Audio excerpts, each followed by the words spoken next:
আমাকে একটা জিনিস ভাইয়া আপনি আইনজীবী হিসেবে যদি একটু বুঝান যে বৈবাহিক ধর্ষণের কথাটা যেখানে আসছে, মানে বৈবাহিক ধর্ষণ আসলে প্রমাণ কিভাবে করবেন? মানে এটা কি আরেক ধরনের কেওয়াস তৈরি করবে না?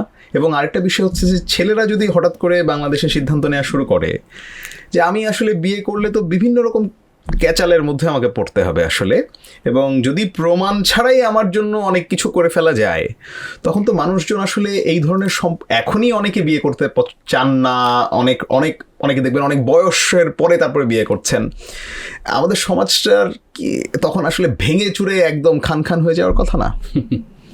দেখেন, মানে ব্যাপারটা হচ্ছে বর্তমানে নারী শিশু ট্রাইব্যুনালগুলোতে যে পরিমাণ মামলা হচ্ছে, আমার কাছে ভবিষ্যতে যেটি মনে হচ্ছে, বাংলাদেশের পুরুষকে প্রোটেক্ট করার জন্য বা পুরুষকে সেভ করার জন্য পুরুষদের অধিকার আইন করতে হবে, পুরুষ নির্যাতন আইন করতে হবে। হুট করে কিছু কথা না হলে গিয়ে মামলা করে দিচ্ছে। ফ্যামিলিগত ঝামেলা সবসময় থাকবেই। স্বামী স্ত্রীর মধ্যে যদি বলে যে স্বামী স্ত্রীর মধ্যে যদি একটু ঝগড়া না হয়, একটু দুষ্টামি না হয়, তাহলে কেমিস্ট্রি থাকে না। আল্লাহ রাসূলের সময় তো আমরা আল্লাহ রাসূল অনেক হাদিস দেখেছি।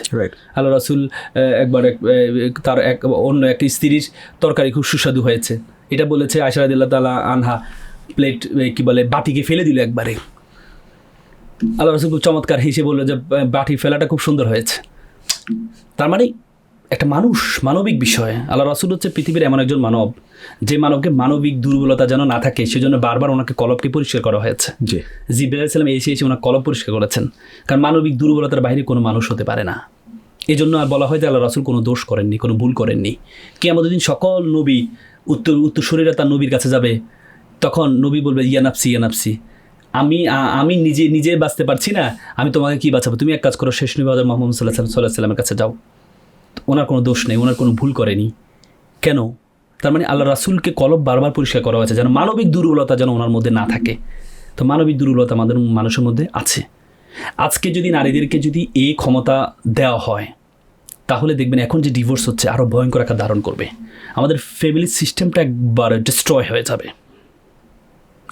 হয়ে যাবে ফ্যামিলি ম্যাটারটা। আপনি কিন্তু হাউ টু আইডেন্টিফাই যে আপনি কি আপনাকে যখন এই কি বলে আমি ইন্টিমেসি শারীরিক সম্পর্ক হয়েছে, তখন কি আপনার মন মানসিকতা ছিল কি ছিল না, কিভাবে আইডেন্টিফাই করবে কোর্ট কিভাবে করবে? যখন আপনার ছিল তখন সম্মতি ছিল, এরপর একটু রাগ হয়েছে, এরপর আপনি গিয়ে বলে যে না আমাকে জোরপূর্বক করা হয়েছে।